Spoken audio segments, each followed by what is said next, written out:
Supporting your team in any hero shooter can often be one of the most frustrating experiences. Everyone wants to have their own pocket healer, but multiple players require your attention almost constantly. It's a high-pressure job, especially being the number one target of the enemy team, but someone has to do it, and that someone is you. My name is Kodiak, this is Legacy Gaming, and here's how you can master the Strategist heroes in Marvel Rivals. Today, we'll be diving into Livid's speciality, the class he plays most often in almost any team-focused game, the support, otherwise known as the Strategist in Marvel Rivals. Aside from a handful of duelists, Livid lives and breathes the Strategist class because of the innate challenge of being the glue that holds an entire team together.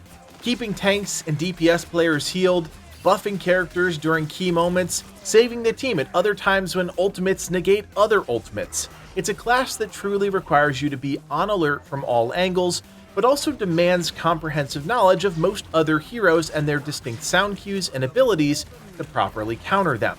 After spending dozens of hours with each strategist and climbing the ranks of the competitive ladder, we wanted to help you master what they bring to the table. So for each hero, we'll discuss their playstyle, what they excel at, any weaknesses, and how you can make an impact when playing each character. You know the memes, and at this point are familiar with the most iconic character in Marvel Rivals, the strategist, Jeff the Landshark. He's a slippery little bastard that is primarily classified as a healer, but also has great disruption-based abilities. Jeff's strength as a healer comes from both the potency of his healing abilities as well as his sheer elusiveness, and while he does have a very small health pool, his passive Oblivious Cuteness gives him a 50% damage reduction to critical hits, which makes a huge difference against a lot of the current high-damage pinpoint duelists such as Hela or Hawkeye. What really defines Jeff's elusiveness is his hide-and-seek ability, and I'm sure everyone has had the misfortune of trying to chase him down. While submerged, he gets an increase to his movement speed. It passively heals him and reduces his profile to just a dorsal fin. Oftentimes, if you don't outright kill Jeff before he can get this off, it's not even worth chasing him down because a smart Jeff will lead you into a trap. When you're not fleeing the support hit squad from the enemy team, Jeff has some seriously potent healing capabilities. His Joyful Splash primary attack has insane range across the map and heals any character the stream hits for 140 HP per second, which definitely feels like the highest healing per second currently in the game. The only downside is you're a pretty obvious target while using this. That's where Jeff's Healing Bubble ability comes in handy. When an ally touches them, they get an instant large heal, a movement speed buff, and an amplification to all healing received. What's great is you can place these in areas that are easily accessible to your more roaming-centric players, allowing you to keep supporting your front line while giving your other teammates a quick retreat option. Of course, we can't forget about his ultimate, It's Jeff. I am sure you've all been swallowed up by this and ran off the edge, but another incredible use for this ability is to simply swallow up your team and retreat if an engagement is looking bad. While inside his belly, not only do enemies take constant damage, but allies get healed, allowing your whole team to reposition in a much better state. While under this effect, enemies and allies are also considered removed from the map, meaning both groups will not trigger objectives or environmental effects, which can be massively disruptive during clutch moments at objectives. All of that considered, Jeff does have some glaring weaknesses. He has insanely low health and isn't all that quick when above ground. Yes, his passive partially negates the effect of critical hits, but if two heroes look at you the wrong way and you don't slip away fast enough, you are as good as dead. An effective Jeff relies on an equally effective and alert team. If they keep you protected, you'll excel. It's as simple as that. We do strongly recommend, though, that there be at least one other support in the team aside from Jeff to really allow you to both function at peak levels. We'll go on record here and say that Jeff doesn't excel as a solo healer, but one that is much better paired with a secondary healer. So to play Jeff effectively, you need to keep in mind a few things. Jeff is a decently wide but short target when above the ground, so your positioning is key. You may take 50% less crit damage, but heroes that can burst characters down are still a massive threat. Knowing when to get a bit aggressive with your attacks versus hugging the corners to heal is monumental. Your healing bubbles have a lot of charges, but when placed on the battlefield, they stay around for a long time. During down moments after or before a big push, Consider setting up your bubbles so teammates can easily get to them. This allows you to still have several energy charges you can toss to your allies. Lastly, don't always use your ultimate offensively. Yes, throwing an entire team off the map is hilarious, but sometimes you'll need to save your teammates from a bad push, reset the fight, and give them a burst of healing. After really exploring each strategist, Livid's landed on Cloak and Dagger, a dynamic duo that's part healer, part DPS, and disruption as his main. The character essentially functions as a stance dancer, and the key to playing them successfully is knowing when to be in each form and how to utilize each side's unique moveset effectively mid-match. Dagger, the healer, has incredible burst healing capabilities. Your normal attack is an auto-tracking projectile that does either low damage or low healing depending on your target, but also applies healing in an AoE on hit that actually heals for more than the attack itself. Teammates that group up actually benefit more from having a Cloak and Dagger on the team than those running off solo. To add on to this, Dagger can throw out a light force veil that travels in a straight line. Any ally hit receives a small amount of healing, but more importantly, amps all healing received once effective for a short time. Comboing this with her AoE Dagger Storm, which is that blue bubble field, plus her normal attack AoEs, Dagger can bring teammates on the brink of death back to full in an instant. Again, this is all dependent on allies being aware that grouping or being in close proximity of allies is essential to taking full advantage of this on a team-wide scale. On the flip side, when in Cloak form, you get some really important alternate abilities. Your basic attack loses all the ability to heal, instead becoming an infinite ammo continuous beam of dark energy that deals significant damage per second. This can be really effective at dealing with most threats who jump on you in the backline, so long as you manage to get down a healing AoE in your Dagger form first, which can keep you sustained. Your Veil attack also shifts to one of Darkness that blinds any enemies it hits, but more importantly, makes them take 20% more damage while affected. A good Cloak should be tossing this into the enemy team on cooldown and swapping back to Dagger to keep up the healing pressure. Finally, and most importantly, is Cloak's ability, Dark Teleportation. This is the duo's most misunderstood ability, while also being one of the most powerful in the game. When Cloak uses this, not only does he gain the ability to levitate, but he shrouds the entire area around him in darkness. Both Cloak and Dagger and all allies in the AoE become phased, meaning they can't be targeted and become invisible. Here's the kicker though, if anyone attacks while affected, you lose this bonus, and both Vanguard and Duelist players need to understand this. This ability can quite literally negate every single offensive ultimate in the game on a mere 12-second cooldown, but only if you recognize that short 2-second window when it's up and stop attacking. Finally, it's important to understand Cloak and Dagger's ultimate Eternal Bond, because again, a lot of players simply don't use this ability the right way. Each path lasts for 5 seconds, meaning you'll get a solid 8 to 9 seconds of damage and healing out of this ultimate, plus the initial impact of each dash will also damage and apply healing. This makes the ability incredible, both offensively and defensively, and while it is applied, you're free to go back and use Cloak and Dagger's full kit, unlike other characters. In our opinion, this makes Cloak and Dagger one of the best all-around supports currently in the game. So what's their downside? Well, you are squishy. Just like every other support, you can deal some solid damage, but nowhere near as bursty as Luna or Mantis. Because of this, unless you know your combos and have mastered shifting forms, you'll most likely lose 1v1s if caught off guard. There's also something to be said about the hero's longer cooldowns. You have a lot of on-demand abilities, but if you miss, you're often waiting a dozen or so seconds for those to come off cooldown. That doesn't take away from your primary healing and attack, but it is a factor you have to consider. So to play Cloak and Dagger effectively, you need to keep in mind a few things. Dagger's cooldowns are decently long, and most of Dagger's burst healing comes from those abilities. If your teammates are barely taking damage, don't use them. It's overkill and leaves your team wide open to an aggressive push that you then can't heal through. Also, don't spend too much time in Cloak's form. Yes, you can deal a lot of damage, but you provide 0 healing. You always want to shift to spam your Darkness Veil for that 20% damage amp, and then switch back to Dagger. There is a time and a place to go full damage, and that's usually during a fight you're majorly winning. Finally, everything in Cloak and Dagger's kit benefits from a team that is grouping up, especially your Dark Teleportation ability. You should be using this to negate big ultimates every 12 seconds. Just make sure your team understands how the ability works, which is obviously more applicable in competitive. If you're looking for a healer that's also an insanely aggressive damage dealer, look no further than Mantis. A good Mantis can keep their team alive while striking fear into the hearts of her enemies. Not only is she capable of going toe-to-toe with most duelists, she can also provide a constant damage buff to herself and teammates, tilting the balance in your team's favor. She's also one of the fastest moving supports in the game, making her 1v1 dueling potential pretty potent. First and foremost, understand that the only way Mantis can heal or buff her teammates is by gaining life orb charges. And the only way to do that effectively is by landing critical hits with her normal attacks that, by the way, have no damage falloff.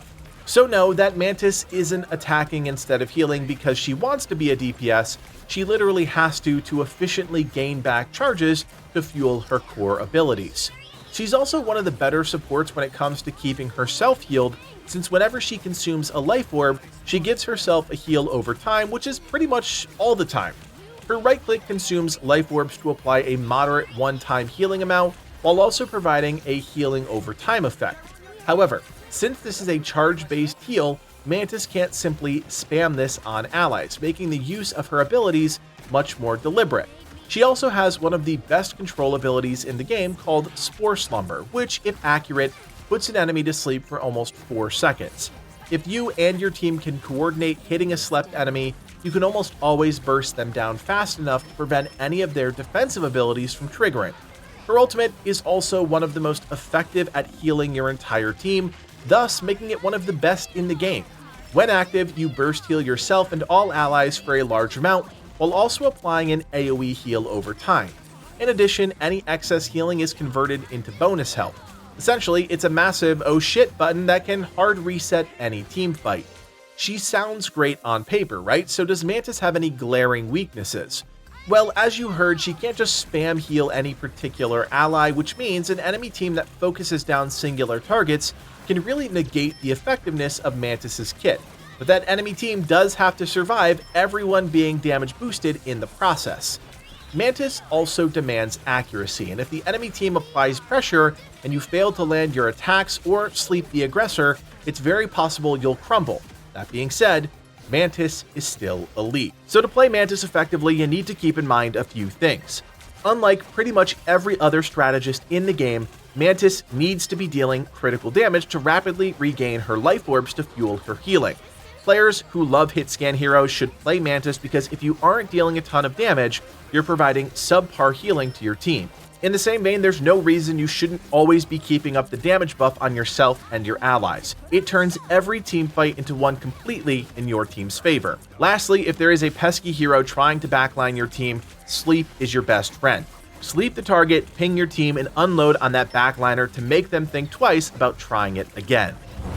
Adam Warlock is similar to Mantis in a lot of ways. His offensive capabilities with both his normal attack and his Cosmic Cluster alternate charged attack can absolutely delete enemies when used by an accurate player.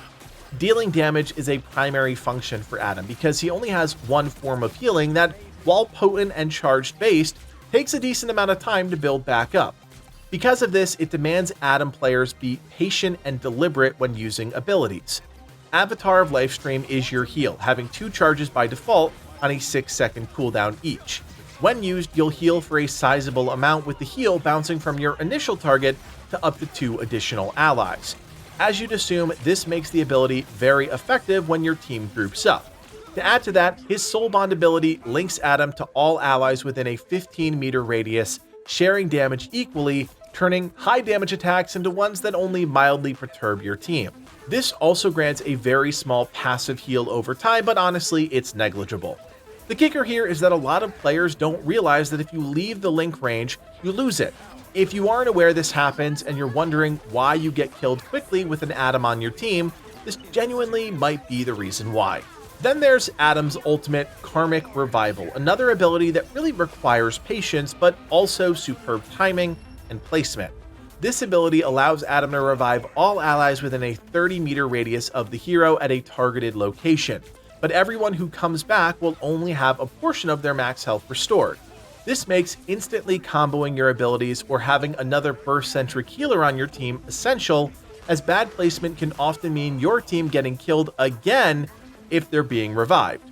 Where Adam Warlock struggles is in his ability to rapidly heal allies or even himself. If you aren't saving those abilities for the perfect moment, you're going to struggle to keep your team sustained in a fight.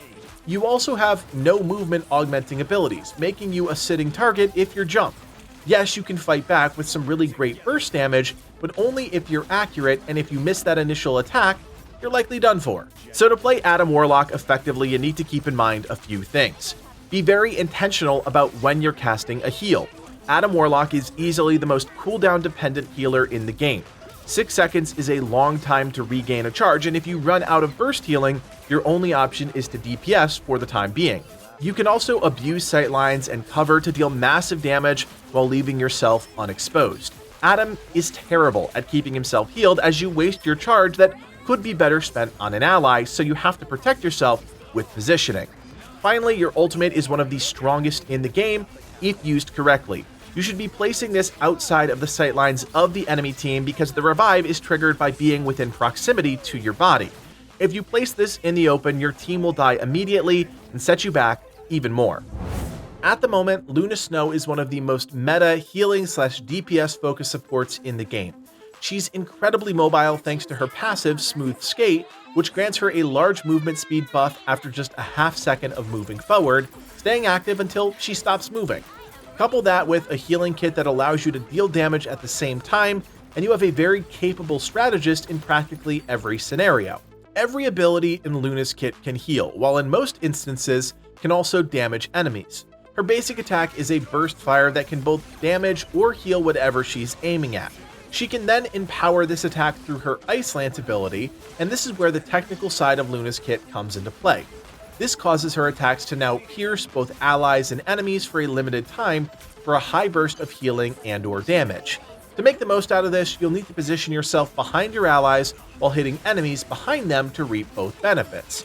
If you're trying to help control any one character on the enemy team, Luna can also make use of Absolute Zero to launch a clump of ice that freezes your target for nearly 3 seconds. Just keep in mind, damaging that target will unfreeze them.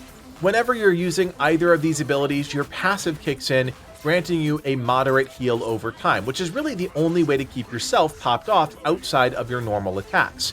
You should also be casting your Share the Stage ability on either a Vanguard or a high-performing DPS to heal them passively whenever you heal another player on your team. Note that you can and should cast this on your primary healing target when trying to burst heal, since it amplifies their healing received by a whopping 35%. Last but not least, her ultimate, Fate of Both Worlds, completely resets a fight by burst healing allies, granting them a shield and providing them a massive heal every second. If at any time the heal isn't necessary, you could swap it to a damage buff to go on the offense, making Luna insane both defensively and offensively.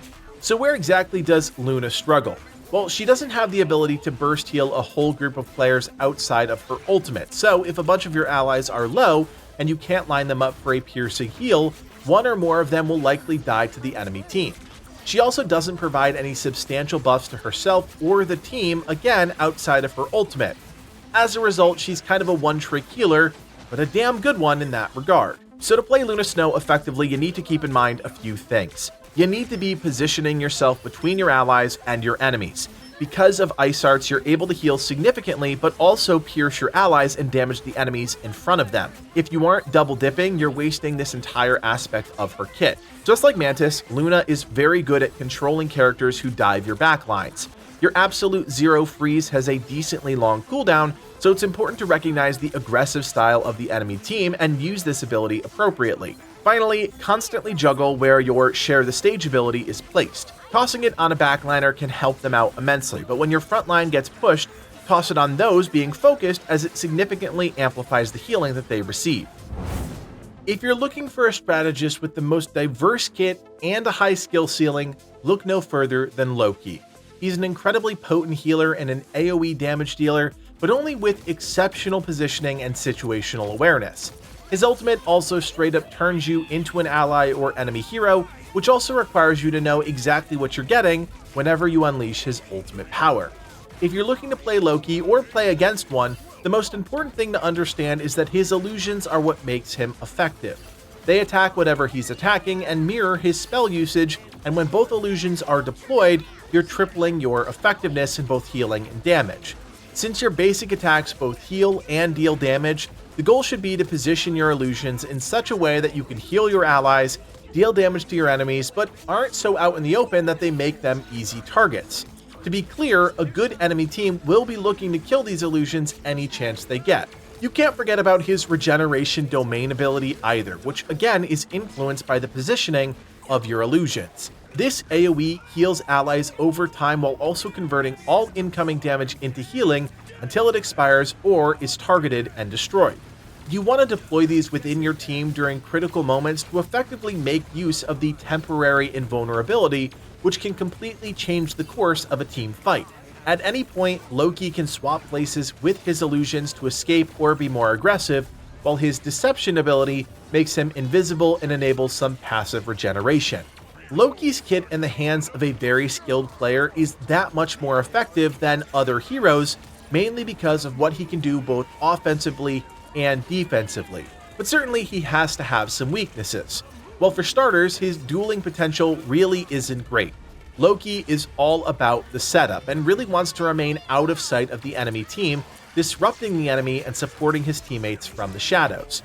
When you get jumped on, if you can't get off an illusion swap, most of the time you're dead, especially if your illusions have been wiped off the map. He's also a rather slow character without any real mobility, so again, if you can isolate him, he's a pretty easy target to pick off. So to play Loki effectively, you need to keep in mind a few things. Keep your illusions up 24/7 and keep repositioning them to where they can't be hit but have line of sight of your teammates. As soon as one goes down, if you can replace it, do so. Without them, you're losing out on significant damage and healing. Also, really lean into the deception playstyle of your kit. Use your invisibility to slip into more aggressive or defensive positions, swap places with your illusions to get more height, normally not possible by moving, and at times, act stationary like your illusions. The enemy will waste time trying to kill your illusions just to find you. Finally, recognize that your ultimate doesn't have to be used on an enemy. If you have a Luna or a Mantis on your team, you effectively have two ultimates that allow you to reset or swing fights. Juggling this with your other supports on the team can make your lines near unbreakable. Rocket Racoon is genuinely one of the most conditional strategists in the game.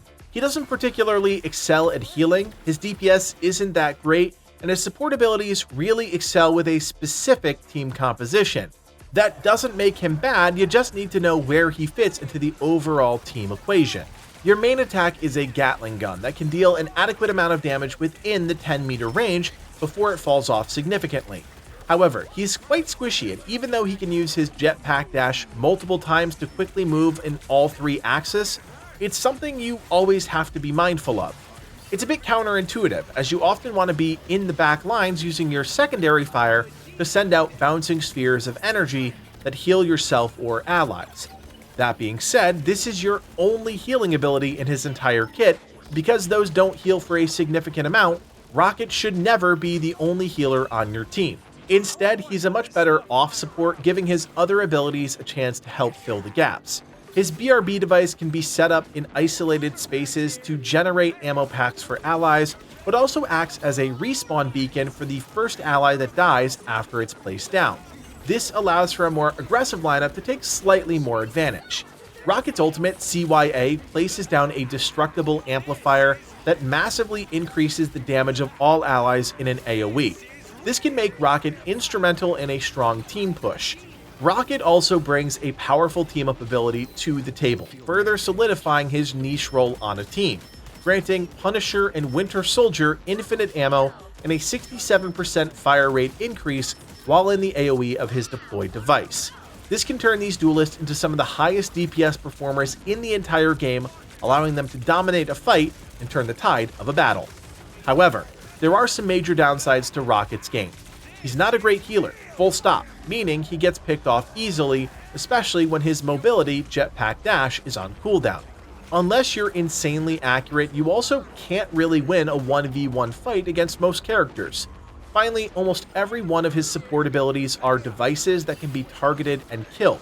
Placement of these is important, but at the end of the day, if the enemy DPS focus on these once they've spawned, you get very little benefit out of their effects. At the time of making this video, Rocket is just in a weird place, but with any live game these things can change, and they most likely will. That being said, to play Rocket effectively, you need to keep in mind a few things. Strongly only consider playing this hero when you capitalize on the Punisher Winter Soldier synergy. This team-up combo alone turns those two characters into the highest DPS duelists in the game every 30 seconds. Also remember to keep your BRB device out of enemy sight and make sure it's always up off cooldown. This gives your most aggressive or most heavily focused teammate a second chance to rejoin the fight, meaning enemies waste their cooldowns without effectively removing that target from the fight. Finally, realize that Rocket is not an effective solo healer. He absolutely needs to be paired with a second dedicated healer on the team, and his usefulness comes in the form of a lot of utility and damage amp. So there you have it. After dozens of hours on each of the strategists, we hope you enjoyed this guide to helping you master their individual kits. As always, if you like videos like this, be sure to hit that thumbs up and consider subscribing, as we'll have more Marvel Rivals in your feed very soon. My name is Kodiak, and from everyone here at Legacy Gaming, thanks for watching, and play on.